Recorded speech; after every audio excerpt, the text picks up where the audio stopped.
Hello student, कैसे हैं आप सब। उम्मीद करते हैं अच्छे होंगे, अच्छे से तैयारी कर रहे होंगे। स्टूडेंट, हम लोग क्लास बीए 5th सेमेस्टर का होम साइंस का पेपर नंबर 2 सॉल्व कर रहे हैं, जिसमें हमने 50 क्वेश्चन इससे पहले वाले वीडियो में सॉल्व कर लिए हैं। बाकी के जो क्वेश्चन हैं वो हम इस वाले वीडियो में सॉल्व करने वाले हैं। लेकिन अगर मेरे द्वारा बनाए हुए वीडियो आपको अच्छे लग रहे हैं तो वीडियो को लाइक शेयर करना ना भूलें और होम साइंस पढ़ने के लिए नीलम्स एकेडमी को जरूर सब्सक्राइब करें। तो आइए डिस्कस करते हैं। तो नेक्स्ट क्वेश्चन यहाँ पर दिया हुआ है कि राष्ट्रीय युवा नीति की शुरुआत कब हुई। तो इसका सही आंसर है सी, सन 2014 में राष्ट्रीय युवा नीति की शुरुआत की गई। नेक्स्ट क्वेश्चन है एनसीसी का पूरा नाम क्या है, यानी कि एनसीसी की फुल फॉर्म कौन सी है। तो इसका करेक्ट आंसर हो जाएगा नेशनल कैडेट कोर। तो करेक्ट आंसर इसका बी है। नेक्स्ट क्वेश्चन है राष्ट्रीय युवा नीति का लक्ष्य क्या है। तो पहला है इसमें युवाओं को सशक्त बनाना, दूसरा है इसमें युवाओं को राष्ट्र के लिए समर्थ बनाना, तीसरा है इसमें युवाओं को जागरूक बनाना। ये तीनों ही राष्ट्रीय युवा नीति के क्या है, लक्ष्य हैं। तो करेक्ट आंसर इसका डी हो जाएगा, उपरोक्त सभी। नेक्स्ट क्वेश्चन है इसमें सेवा के द्वारा शिक्षा का क्या लक्ष्य है। तो इसका करेक्ट आंसर हो जाएगा ए, एनएसएस। नेक्स्ट क्वेश्चन है स्काउट एवं गाइडिंग के कितने उद्देश्य होते हैं। तो करेक्ट आंसर इसका हो जाएगा सी, 4 उद्देश्य होते हैं स्काउट एवं गाइडिंग के। नेक्स्ट क्वेश्चन है राष्ट्रीय सेवा योजना की बैज में नीला रंग क्या दर्शाता है। तो करेक्ट आंसर है इसका ए, ब्रह्मांड को दर्शाता है। नेक्स्ट क्वेश्चन है एनसीसी ध्वज में हल्का नीला रंग क्या दर्शाता है। तो ये क्या दर्शाता है, वायुसेना के लिए। तो करेक्ट आंसर इसका बी हो जाएगा।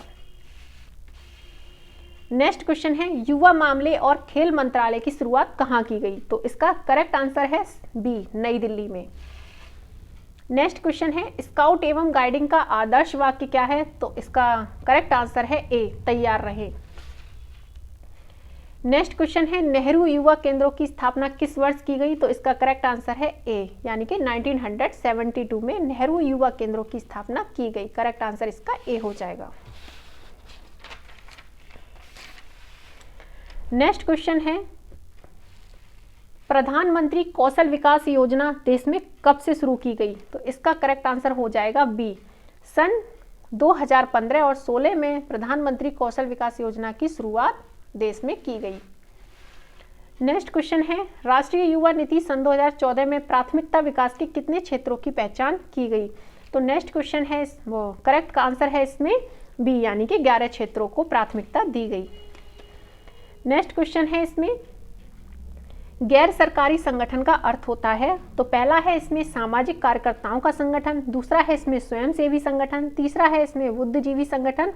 और करेक्ट ये तीनों ही सही हैं, तो इसीलिए इसका करेक्ट आंसर हो जाएगा डी, यानी कि उपरोक्त सभी। इसमें सरकार का कोई हस्तक्षेप नहीं होता है, अपना खुद का संगठन बना करके हम लोगों की सेवा कर सकते हैं। नेक्स्ट क्वेश्चन है इसमें खाद्य एवं कृषि संगठन के कितने क्षेत्र हैं। तो इसका करेक्ट आंसर हो जाएगा ए, यानी कि 5। खाद्य एवं कृषि संगठन के 5 क्षेत्र होते हैं। नेक्स्ट क्वेश्चन है इसमें WHO विश्व स्वास्थ्य संगठन की स्थापना कब हुई। तो इसकी शुरुआत हुई 7 अप्रैल 1948 को। तो इसका करेक्ट आंसर हो जाएगा ए। नेक्स्ट क्वेश्चन है विश्व स्वास्थ्य संगठन ने वर्ष सन 2021 में किसको महामारी के रूप में वर्णित किया। तो करेक्ट आंसर इसका हो जाएगा बी, यानी कि कोविड-19। ये बहुत चर्चा में रहा है भाई। नेक्स्ट क्वेश्चन है यूनिसेफ का कार्यालय कहाँ पर स्थित है। तो इसका करेक्ट आंसर हो जाएगा बी, यानी कि न्यूयॉर्क। न्यूयॉर्क में यूनिसेफ का कार्यालय स्थित है।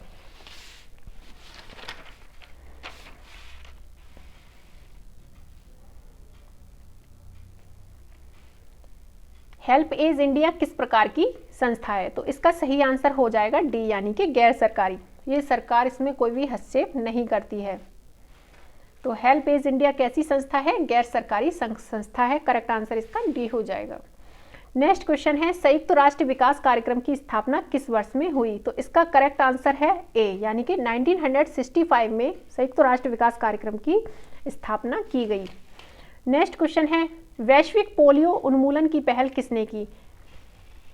तो इसका करेक्ट आंसर है विश्व स्वास्थ्य संगठन ने वैश्विक पोलियो उन्मूलन की पहल की। क्राई संगठन की शुरुआत हुई। तो इसकी शुरुआत हुई है सन 1979 में। करेक्ट आंसर इसका बी हो जाएगा। नेक्स्ट क्वेश्चन है हेल्प एज इंडिया का गठन किया गया है, किसके लिए हेल्प एज इंडिया का गठन किया गया है? तो इसका करेक्ट आंसर है डी, बुजुर्गों के लिए। नेक्स्ट क्वेश्चन है एनजीओ गैर सरकारी संगठन का प्रकार नहीं है, तो इसका जो करेक्ट आंसर है वी, धर्मार्थ चैरिटेबल ओरिएंटेड।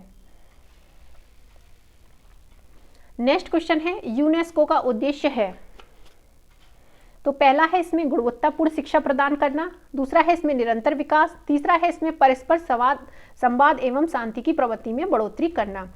तो इसका करेक्ट आंसर हो जाएगा डी, उपयुक्त सभी, क्योंकि ये तीनों ही यूनेस्को के क्या हैं, उद्देश्य हैं।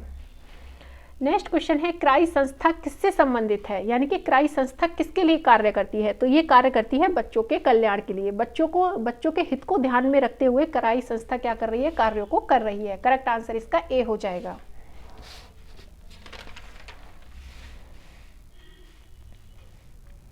नेक्स्ट क्वेश्चन है नेता वह व्यक्ति होता है जो किसी विशिष्ट परिस्थिति के प्रभावी होने के कारण स्वतः ही चुन लिया जाता है, यह डेफिनेशन किसके द्वारा दी गई है? करेक्ट आंसर इसका सी हो जाएगा, टाइट्स के द्वारा ये डेफिनेशन दी गई है। नेक्स्ट क्वेश्चन है नेता के चुनाव की प्रक्रिया क्या है? तो इसका करेक्ट आंसर हो जाएगा ए, निर्वाचन विधि द्वारा नेता के चुनाव की प्रक्रिया पूरी की जाती है। नेक्स्ट क्वेश्चन है कौन सा नेता का प्रकार नहीं है? तो इसका सही आंसर है सी, निरंकुश। नेक्स्ट क्वेश्चन है प्रभावशाली नेतृत्व की क्या भूमिका होनी चाहिए?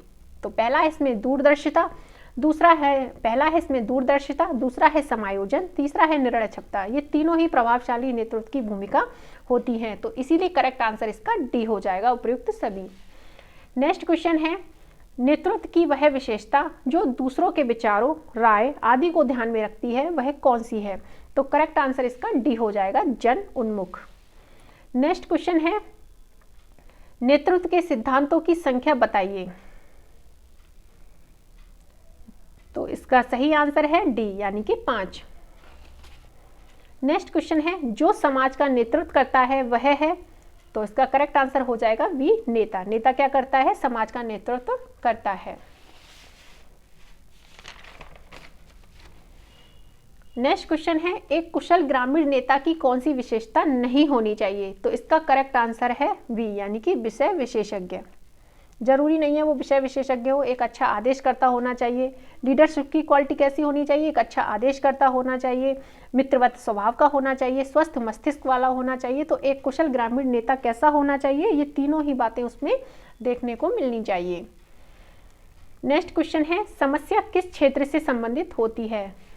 तो पहला है सामाजिक, दूसरा है आर्थिक, तीसरा है व्यावसायिक। ये तीनों ही क्षेत्रों से समस्याएं संबंधित हो सकती हैं, तीनों ही क्षेत्रों में हमें समस्याएं देखने को मिल सकती हैं। तो करेक्ट आंसर हो जाएगा डी, यानी कि उपरोक्त सभी।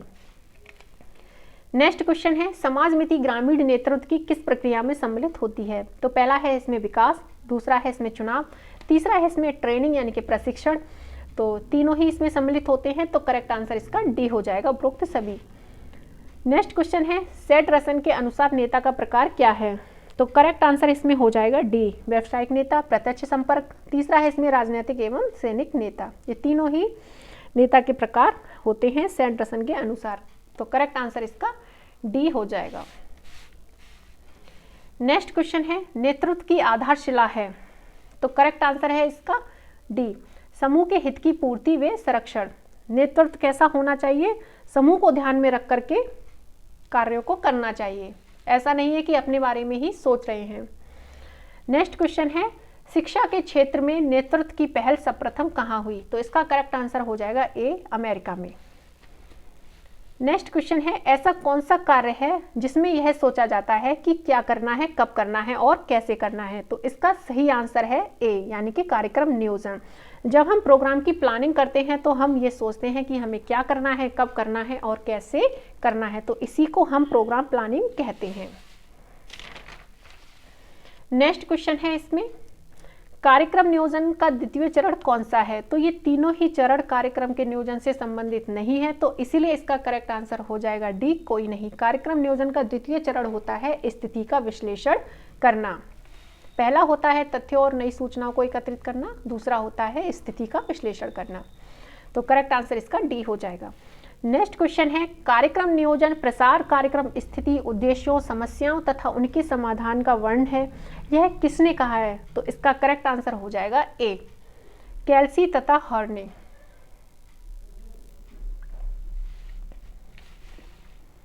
नेक्स्ट क्वेश्चन है इसमें कार्यक्रम नियोजन की विशेषता नहीं है, तो इसका करेक्ट आंसर हो जाएगा बी, आर्थिक स्थिति में गिरावट। भाई कार्यक्रम की प्लानिंग इसलिए नहीं की जाती है कि हम आर्थिक स्थिति में गिरावट ला सकें, आर्थिक स्थिति को हम सही कर सकें, इसलिए कार्यक्रम नियोजन किया जाता है, तो इसीलिए इसका करेक्ट आंसर हो जाएगा बी। नेक्स्ट क्वेश्चन है अमानवीय संसाधन कौन सा है? तो इसका जो करेक्ट आंसर हो जाएगा वो है सी, धन। धन को हम छू सकते हैं, देख सकते हैं, तो इसीलिए ये अमानवीय संसाधन है। और बाकी के 3 कौन से हैं? मानवीय संसाधन है। नेक्स्ट क्वेश्चन है समय किस प्रकार का संसाधन है? तो समय मानवीय संसाधन भी है और अमानवीय संसाधन भी है। समय को हम दोनों संसाधनों में गिनते हैं, तो इसका करेक्ट आंसर हो जाएगा सी। नेक्स्ट क्वेश्चन है कार्यक्रम की सफलता को परखने के लिए क्या करना चाहिए? तो इसका ये जो सही आंसर है वो है डी, यानी कि मूल्यांकन। मूल्यांकन करने के बाद हम देखते हैं कि हम कार्यक्रम में कितना सफल हुए। करेक्ट आंसर इसका डी हो जाएगा। नेक्स्ट क्वेश्चन है कार्यक्रम नियोजन में सर्वप्रथम क्या करना चाहिए? तो इसका करेक्ट आंसर है बी, तथ्यों को एकत्रित करना चाहिए।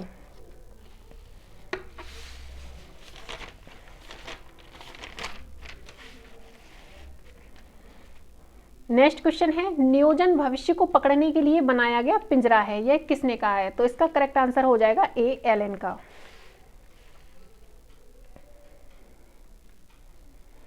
नेक्स्ट क्वेश्चन है कार्यक्रम नियोजन का आधार बिंदु क्या है? तो इसका सही आंसर हो जाएगा सी, यानी कि आवश्यकता। आवश्यकताओं को देख करके हम क्या करते हैं? प्रोग्राम की प्लानिंग करते हैं।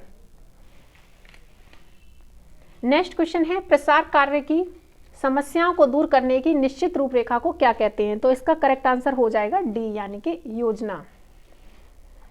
नेक्स्ट क्वेश्चन है मूल्यांकन की विधि कौन सी है? तो इसमें पहला है केस स्टडी विधि, दूसरा है इसमें कॉस्ट अकाउंटिंग विधि, तीसरा है इसमें सर्वेक्षण विधि। तो ये तीनों ही विधियों के द्वारा हम मूल्यांकन कर सकते हैं, तो इसका करेक्ट आंसर हो जाएगा डी, यानी कि उपयुक्त सभी। उम्मीद करते हैं कि आपको वीडियो पसंद आया होगा। अगर आपको कोई भी क्वेश्चन में समस्या हो रही है, समझ नहीं आ रहा है, तो आप कमेंट सेशन में वो क्वेश्चन लिख सकते हैं कि मैम इसका आंसर ये सही हो सकता है। तो नेक्स्ट वीडियो आपको जल्द प्रोवाइड करा दिया जाएगा। तब तक के लिए खुश रहें, मस्त रहें, लगातार अपनी तैयारी करते रहें। Thank you student.